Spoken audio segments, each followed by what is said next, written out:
So you just heard quite a bit about military history, a little bit technical. I have one of the great weaknesses I have as an historian is that I tend to really bog down on the military history. And that's something that is, I think, a major part of the way that we remember this battle. But probably the more important facet of understanding the overall historical milieu, the overall historical reality of what was happening here at the time, is to understand the cultural history of the area, an area that is a huge weakness for me, but a great strength for our next speaker. And now to talk about the Americans in the Creole city is Dr. Christina Vella. I want to thank Curtis Manning for putting together this beautiful, beautiful symposium. This was really something extraordinary. And his support system, Michelle Miner, and you for coming, because it would certainly be a bust without an audience. So we're glad to see you. Now, for something completely different. You've been told quite a few times that the Battle of New Orleans was so important because even though it took place after the peace treaty was signed and so forth, well, there are a lot of reasons for that, not the least that from the time of the Louisiana Purchase until the Battle of New Orleans, there was a cloud hanging over New Orleans, hanging over the Louisiana Territory that the British were going to try to recapture. They had never been reconciled to the American Revolution. And as soon as they washed up Napoleon, they were going to come back and try to recapture the colonies. And this was a real fear, especially in New Orleans. And I think it restricted a lot of the progress that the city would have made. But the Battle of New Orleans put an end to that. Another thing that is kind of important about it is, as I guess people have emphasized, Treaty of Ghent or no Treaty of Ghent, ratified or not ratified, if the British had won the Battle of New Orleans, you can believe that that treaty would have been just a piece of paper, that the hostilities would have been resumed. Treaties are abrogated all the time according to different conditions. So there would not have been the end of the war just because of the treaty if they had lost the battle, if they had won the Battle of New Orleans. So all this comes to pass at the same time as a concatenation of events, the most important of which was the practical use of the steamboat. The steamboat comes into use right after the battle. It was used in the Battle of New Orleans, but it becomes a real practical means of travel after the Battle of New Orleans. And try to think of what that means. Up until the free use of the steamboat, the prodigious use of the steamboat, people can go downriver, but it's very, very difficult to go upriver. So therefore, there are so many unexplored places. Water was the major means of transportation all over, everywhere, until modern times. So a boat that lets you go both ways on a river is as revolutionary as trains. People could suddenly travel and go places and see places that a horse couldn't take them and that a downriver boat couldn't take them. So New Orleans is going to take off. It's going to become a tremendous boom city. What happens after the Battle of New Orleans? Why is it significant? Well, because New Orleans becomes one of the most important ports, one of the most important cities in the whole nation. It's going to be the 5th largest city in the nation from being a backwater, essentially, after the Battle of New Orleans, after all this prosperity is freed. Americans come down the river. They come to investigate this new place. The Bathhouse is open 12 hours a day. There are sailors coming in and out all the time. They raise hell. They can't seem to keep peace in the city. The troops are called out because the sailors are beating up the citizens, and the troops go out and they march around the streets to try to keep peace, and the sailors beat them up. Governor Claiborne, he's 29 years old. He's earnest. He's so diligent. He's pulling his hair out because he can't control the city. There are balls all the time where the French and the Americans are fighting. But I don't want to give you the idea that there's a constant internal war going on between these Americans who come down the river and the French. Like everything else, it happens in increments. The first thing that happens is that businessmen, and this happens anytime a population is growing, anytime you have a burgeoning city, this is going to go on. The first thing is that the entrepreneurs come in and they scout out the place. Where will be a good place to put banks? Where will be neighborhoods? Where will we settle?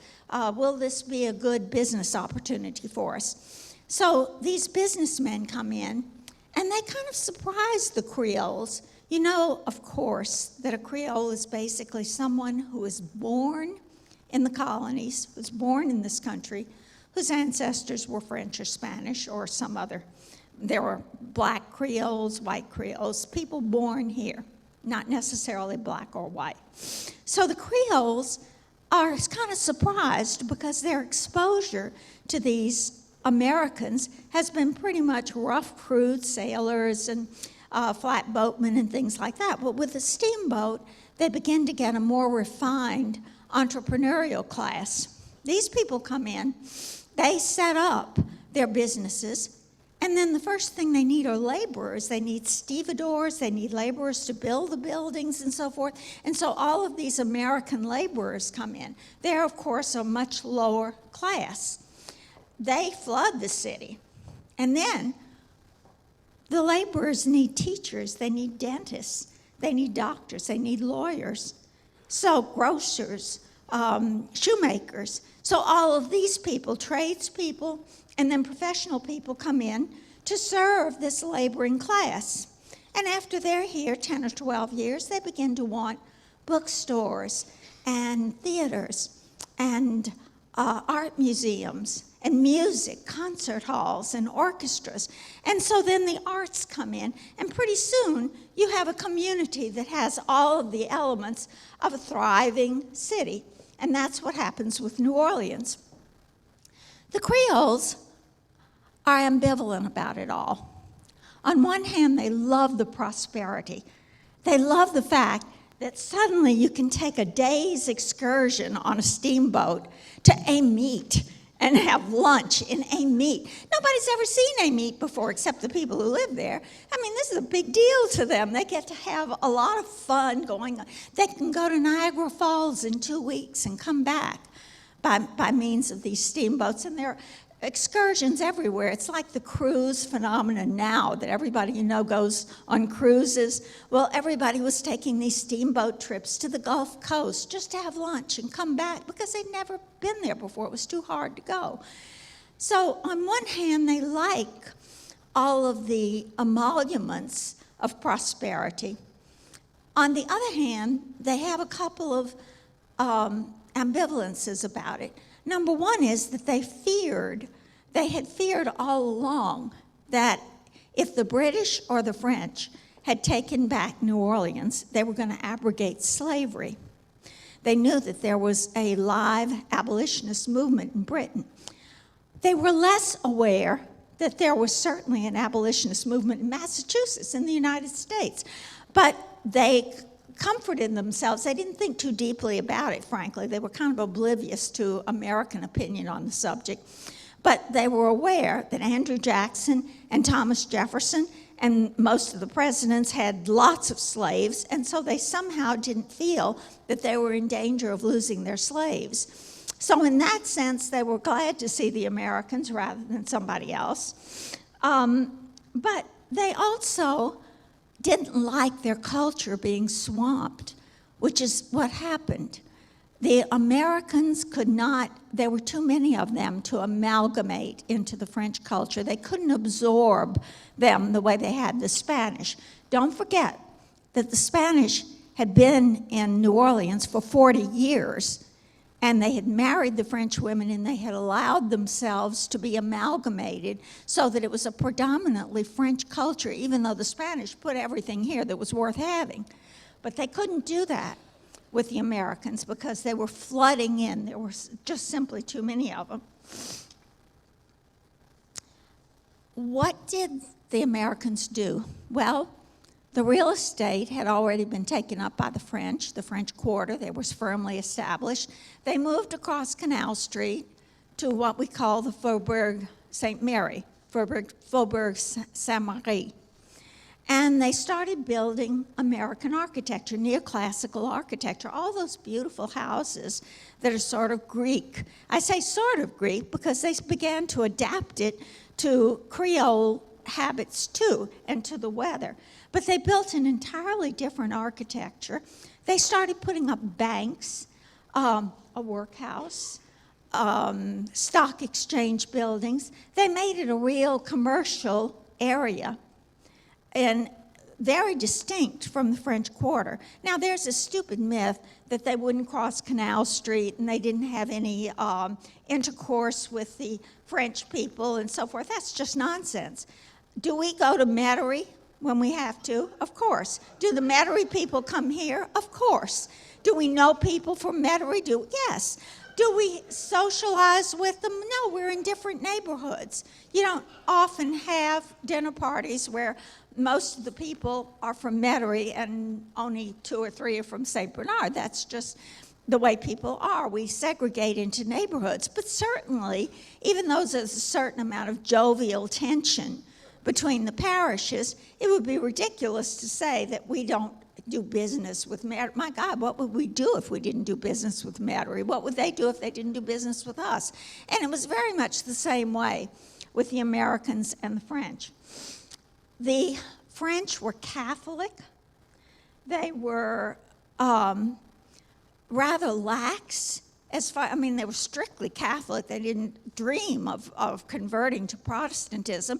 But on Sunday, they went to church for about 15 minutes and then left. And bars were open on Sunday in New Orleans. Whereas the Protestants come in. These are the descendants of the Puritans. They take this stuff seriously. They go to church. Church is the centerpiece of Sunday. They go to church religiously. Church is where they make their business contacts and where they uphold their respectability and where they show that they're real capitalists with serious things on their minds. They can't get over the laxness in religion and the tolerance that the Catholics have for other religions. And it's a very interesting thing that even to this day, Protestants know rather little about Catholicism, and I think are a little intimidated by it because they think there's something mysterious about the rites and the smells and bells and all that stuff, whereas Catholics pretty much know what Protestantism is about, and they don't. It's no mystery to them. I've always kind of noticed that there's, and of course it was very much in evidence then. What the Americans didn't quite realize for a long time was that they were not confronting Frenchmen, even though these people spoke exclusively French for the most part. They were confronting colonials, people who had had a colonial mentality. A colonial mentality clings with a fervent sentimentality to the old country. They cling to the language. Think about it. My grandparents, who came from Italy, they spoke to their children in Italian, and my parents spoke back to them in English. My parents, that recently, they couldn't give up their language because it was giving up such an important part of themselves, even though, for God's sake, they were American citizens for their whole lives. Well, it was the same with these French people. All of the courts, the textbooks, the teaching in the schools, the newspapers were bilingual if they were not exclusively French. Interesting to think about, huh? To go through a completely bilingual culture, completely. And the Americans come in, and they expect them to think like Frenchmen. They don't. They're 2 years behind the French. They're following fashions that are old by the time they get to New Orleans. They're following political discourses that are old by the time the newspapers reach here.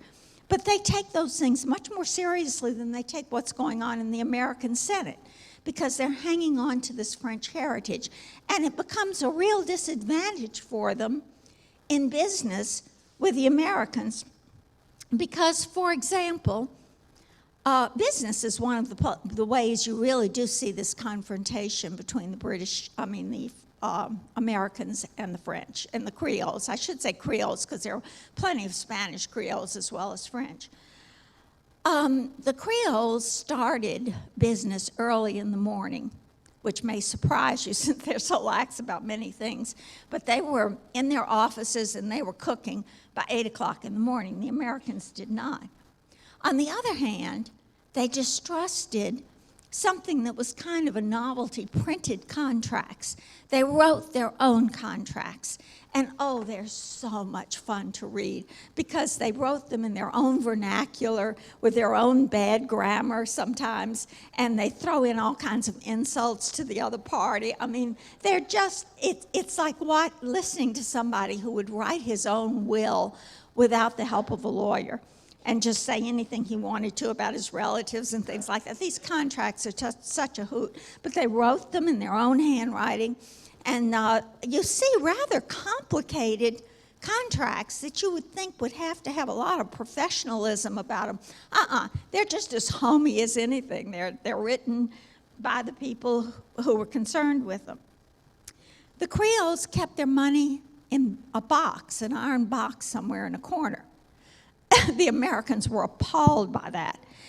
American banking is just coming into its own in the 1820s, which is primarily the time I'm talking about, the late 18 teens and the early 1830s. The 1820s is pretty much our period here. And American banking is coming into its own, and the Americans are setting up stock brokerages and banks all over on their side of Canal Street. And the Creoles have no use for banks, or very little use for them. Why? Well, for one thing, the great Creole fortunes had been made, just like the fortunes in every colonial metropolis, had been made by smuggling. Because these empires, the Spanish, the French, the English, the only way they could make colonies pay off was to put very stringent trade restrictions on them. And the way to make a fortune was to get around these trade restrictions. So there were all these families, the Vanderbilts, all of these, they basically made their money in smuggling. And down here, this was true too. So you had people who had a lot of ready cash, and they lent it to each other. There's another aspect to this. The Creole families in New Orleans were all related. So they borrowed from their relatives. And there was no sense of privacy about money. The thing that banks could offer, and they advertised it constantly, was privacy. People don't have to know your private business, your financial business. Well, the Creoles couldn't give a fig about that. They borrowed from their relatives. They knew the same thing about their relatives that we know about ours. They knew who had money, how much money they had a year, whether it was old or new money, who had left whom this legacy, and who had cheated whom out of another inheritance. They knew all of that stuff. Moreover, every time they made a financial transaction, no matter how minor it was, they notarized it. They had this passion for the New Orleans Notarial Archives is the best kept secret in the world. It's a wonderful resource. But they notarized it, so it was a matter of public record. If I wanted to find out how much you paid for this or how much you borrowed for that, I could just go down to the Notarial Archives and consult it. So that was kind of a different thing for the Americans. They couldn't understand this business of avoiding the banks. There's not any privacy in money matters among the French, but there certainly is, or they try to be among the Americans. You see a lot of comments about the way the Creoles raised children. Now, children are not often talked about in history unless you dig a little bit.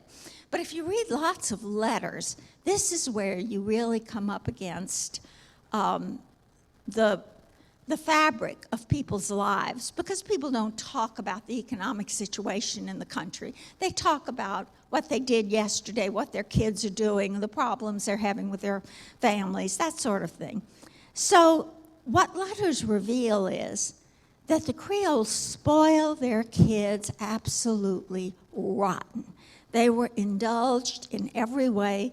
They were never corrected. They were never inhibited. They nursed them until they were ready to go out and play baseball. The Americans couldn't get over it. The Americans are coming from this, and we should never forget this because it's an overweening influence. They're coming from this New England Puritan background. This Puritan background where there are still no public schools anywhere in the country. I mean, the public school movement is just getting started with Webster and Horace Mann and people like that. But such schools as they are basically little Bible schools where the Bible is the main textbook, where discipline is extremely severe, where physical punishment is commonplace every day, where the whole point of school seems to be to instill moral, Puritan, Protestant, needless to say, values. This isn't the Creole way at all. The Creoles, for the most part, if they could afford it, they sent their kids abroad, they tutored them at home, they hired tutors, they had religious teachers, and although certainly physical punishment and discipline and all of that were not unknown in the schools, it was not the focus of education that it was among the Americans.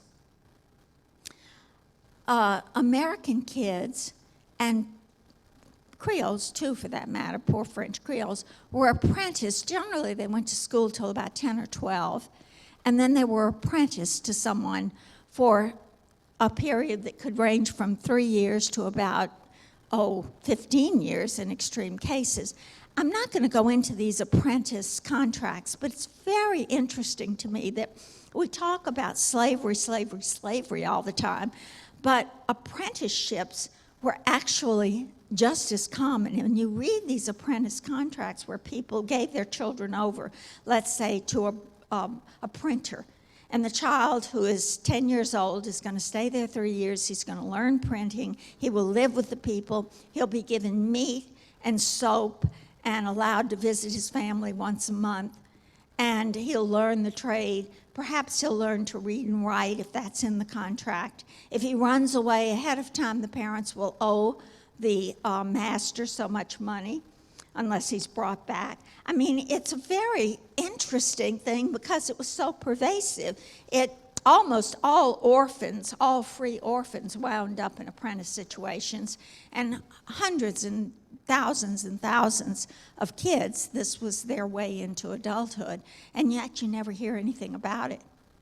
So this is another difference between the Americans and the Creoles. Race was kind of interesting. In general, the French were kinder slave masters. The Americans had this abolition movement going, but yet they were much more severe slave masters than the Americans were, both on their plantations and in their houses. The Americans had never been exposed to the slave codes.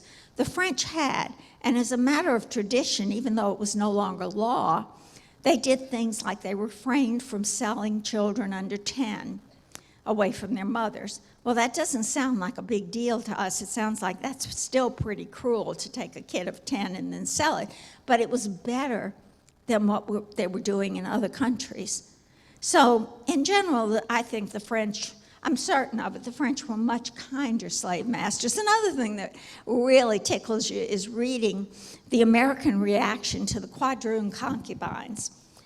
You all know, I suppose, that it was very common in New Orleans, and not just New Orleans, and other places too, that men would adopt a free woman of color usually a quadroon, an octoroon, a mulatto, who would be a concubine while they were young. And then when they got married, they generally set her up, gave her some sort of settlement, and got married and ended the relationship. It wasn't just young Creole dandies who did this. Being a port city, sailors very often had wives here, or wives who they could stay with when they were in port if they visited here often. And these were very often quadroons. Very often they were white. They were not necessarily quadroons. But it drove the Americans nuts. Oh my God, to think that we've got this whole system of semi-prostitution and we're not doing anything about it. Another thing that bothered them was the French attitude toward charity. We had a charity hospital. The French considered it noblesse oblige to take care of poor people. How well they're taken care of, I don't know. I mean, it just depends on where you look. But the Americans had no such idea. Their idea was you set up a workhouse, for goodness sake, and you give them important work to do and teach them diligence and teach them how important it was to grow up obedient and hardworking. And, you know, there were all these notions coming from, it's really a confrontation of the Puritan ethic with a semi-European ethic. So there are a lot of so interesting facets of it that are hard to pin down. It's hard to quantify how many people believed that the workhouse was the answer to poverty. How many people believed, or how many people really contributed to charity for poor people. Through their churches, they certainly did. The churches, the Catholic churches, did enormous philanthropic work. So these are things that haven't been studied in great detail, but nevertheless exist. Medicine is kind of interesting. The French doctors were, in general, much better than the American doctors because many of them had trained in Europe and they believed in a kind of mild medicine. Now, medicine didn't exist, really, in this time. What we're talking about is nursing care. They had no drugs that really did quinine. That was it for malaria. So the less damage they did by not giving these harsh emetics and purging people and being so quick to operate so that everybody died of infection, because after all, they don't know the germ theory yet. The French, in that way, were better doctors, whereas the Americans were getting into this thing called heroic medicine, where the idea was to go in with a flourish, take out an appendix or a tumor or something like that as fast as possible, throw it up in the air, everybody applauds because the surgery room is full. They wheel the patient off and he dies of infection, if not shock. So they didn't do that. But the other part of it was that New Orleans was an absolute pest hole of disease. Every disease in the world visited this port. Malaria, cholera, smallpox, yellow fever. And the problem with these, of course, they existed in other places too. Don't think that New Orleans also was the only filthy place in the country. Every city, Philadelphia, Washington, all of them were filthy. But the wet filth of New Orleans was worse than the dry filth of these other places. And the tropical climate here exacerbated almost everything. So also the kinds of diseases that were rampant here. During periods of yellow fever, and cholera too, cholera hits very, very quickly. Yellow fever, people could get married in the morning, and by afternoon, every orifice was pouring blood. They were dying. So what that meant was that people got caught in each other's houses being sick. You might go to visit someone, and you travel 4 or 5 days to get there, and suddenly you're taken sick. What do? You stay there, and they nurse you. During epidemics, it was not uncommon for somebody to go into a store, be shopping, fall sick, not be able to get home again. In one case that I was reading about, this store owner, his assistants, his clerks, had all run away because of the yellow fever epidemic, and he was sitting there keeping the store open. A woman came in, she fell sick. There's nobody there but him and her. He takes care of her. What does taking care of her mean? Well, people who are sick are vomiting, they're incontinent, they're hemorrhaging. Slaves took care of masters, masters took care of slaves, strange men took care of women, women took care of strange men. There's a very interesting gauge of privacy, what these people considered private. The French had they were much more physical. They confronted physicality better than we do. If you read the newspapers, you see all these wacko advertisements for things that are going to delay menstruation and cure impotence. I mean, they're much more blatant. The vocabulary is much more straightforward than anything we use. And it would shock today's newspaper readers. They thought nothing of it because sickness was so public. When somebody died, the women in the family took care of the bodies. And you can believe that those bodies had something strange about them, tattoos or whatever, everybody would know it. This was not, wasn't secretive. Childbirth was almost as public as it is now. This was somewhat different from although the Americans did it too. The Americans also had this.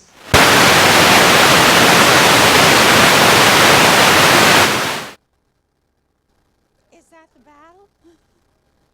Oh, is that a signal to me to wind it up? The battery died. Okay. Electronic help. Can y'all? I can talk. I can scream. Okay. What was I saying? What? The battery's back? Okay. What was I saying? I can't hear you. Okay, thank you. Childbirth was pretty much public, but sex absolutely was not. Letters were not private because if you sent a letter to New Orleans, it would have this little bitty piece of wax on it that anybody could open, and letters were passed around. That was, one of the few sources of entertaining news about what was going on in other places. So people would pass letters around that were meant to be passed around for the most part. But you never see a reference to physical sex in these letters. At least I have very, very rarely come across them. And they're always hooded in some way. If a man compromised a woman by getting into her bed when he was staying at her house or something like that, they might mention it in a rather scandalized way, but nothing more than that. They never go into what happened and, did her brothers come and pull him out or did anything happen? They just... It's very strange because on one hand, there's all of this nudity that's going on between strangers, but it doesn't translate into sexual relations or talk about sexual relations. Now, intimacy existed. And what you do see in these letters is tremendous tenderness between men and women, husbands and wives, among the French, among the Americans, among human beings in general. The problem was that where they detested each other, as they frequently did, all they could resort to was separation. There, of course, was no divorce. There were plenty of separations, though. Don't kid yourself. People didn't live in misery. They went back to their families, and they worked out different separations on both sides. Something that really irritated the Americans was that, of course, they married these French women. Among the French, family was everything. You wanted to marry someone of a family that was of an equal status as yours, preferably a relative if you could. Well, the Americans, I really try to dispel this illusion that you come across all the time in people that America was Victorian. First of all, Victoria didn't come to the throne until 1837, but they weren't Victorian, they weren't Georgian. They did not have this class consciousness that is at the very heart of the Victorian system. In fact, they rebelled against it. Americans were egalitarian. They were the Andrew Jacksons and his imitators. They were people who wanted to be individuals. They didn't want to be members of a class or a caste. And that was still the mentality of the French. So that if you came along and you wanted to marry a Creole girl, well, what does your family do? When did they come? You know, how high up is your family? What sort of dowries? Of course, all of this is quite public. You know, how much money do you have a year? We have to know these things. And the Americans had very little patience with that. They had little patience with the formalities of society, that you had to address people by their last names until you were engaged to them. And, you know, this sort of thing rubbed against the American grain. They didn't like having their doctors licensed the way the French wanted them licensed, because they said, you know, we're an egalitarian society. If you can do it, you can practice it. If you know how to heal people, you ought to be able to be a doctor. You don't need any licensing tests and things like that. So that's one of the more subtle conflicts. Creoles bathed every day. Americans tended to bathe once a week. Bathing is an interesting thing. We think that everybody before the 21st century was filthy. Bathing goes in and out of style. It is in the 18th century, everybody bathes, even though they have to lug the water up 10 flights of stairs. In the 19th century, it goes out. They wash their feet, they maybe wash their hands, and they let it go. Then it comes back in the early part of the 20th century, more and more and more, until we reach it today where, you know, most of us try to take a bath or a shower once a day. But it's not something pervasive all through history. You can't make a generalization about it. And the Creoles, at the time that we're talking about, had long been taking their daily baths. So they weren't dirty. The streets were dirty, but they were not personally dirty. Let's see.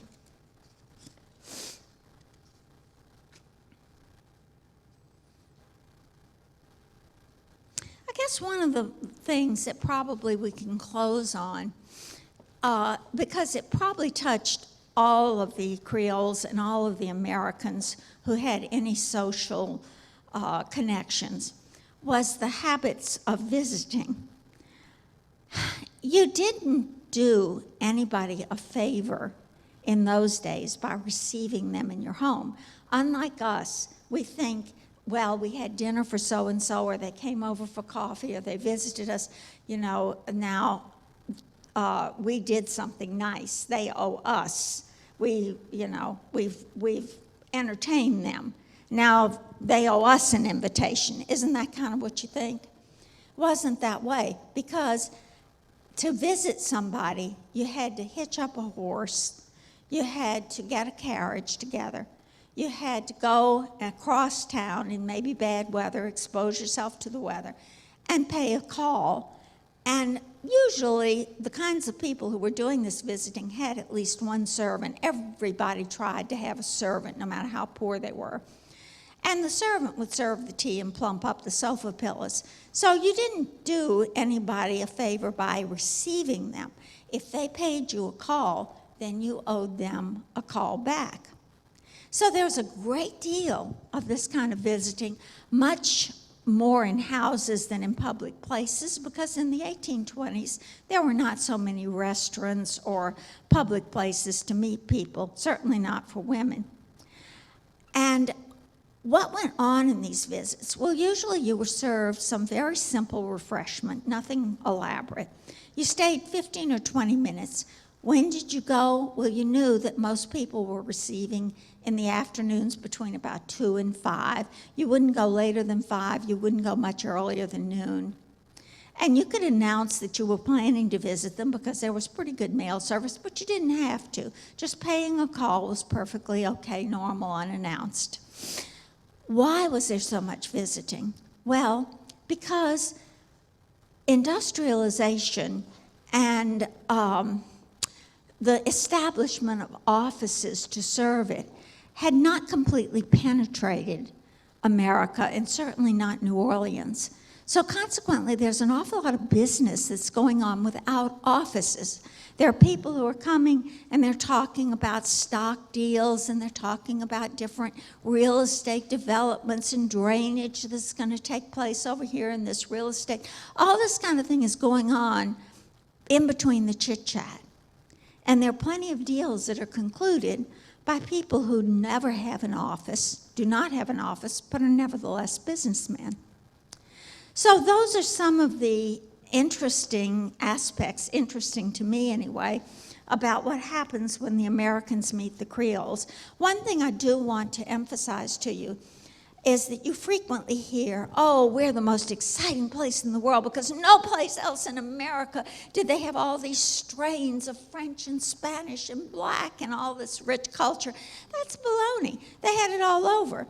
Every major port, once the steamboat came in and opened all of these waterways to all this travel. And by the way, I should tell you, the first steamboats were really rinkety-dink. These floating palaces didn't come along until the 1850s. In the 1820s and 30s and 40s, steamboat travel was hard. It was almost as hard as stagecoach travel, where people needed to get out and relieve themselves on the side of the road. And, you know, there's a stranger that you're traveling with. He's doing what he has to do.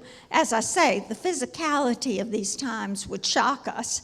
But this business of cultures mingling, every port certainly was overrun by other people, not necessarily foreigners overseas, but people from other parts of the country. And certainly the larger ports like Boston and Philadelphia and New York were overrun by foreigners. It wasn't too many years before foreigners and foreign speakers, exclusive foreign speakers, would make up like 46% of the population of a city. So all of these great cities had cultural, and remember too, all of the river cities, everything along the Mississippi River, had been French or Spanish at some time. What do you think happened to those French and Spanish people? You think they just vanished and they became Americans? There were Creoles there too. Detroit, St. Louis, all of these cities had foreigners settle them originally and retained their culture. So we are not unique in that. Maybe we have retained it and we've focused on it and we've celebrated it more, but those things existed in many, many cities. I also want to leave you with the idea that the enmity between the Americans and the Creoles is certainly exaggerated. They married each other within 1 or 2 generations. This wall, if there ever existed a real wall, was negligible. I want to thank you again for your attention. I want to thank Curtis for this wonderful, wonderful symposium. And of course, St. Bernard Parish, wait a minute, it's not St. Bernard Parish, it's Elaine Nunez College for having this great symposium. Thank you.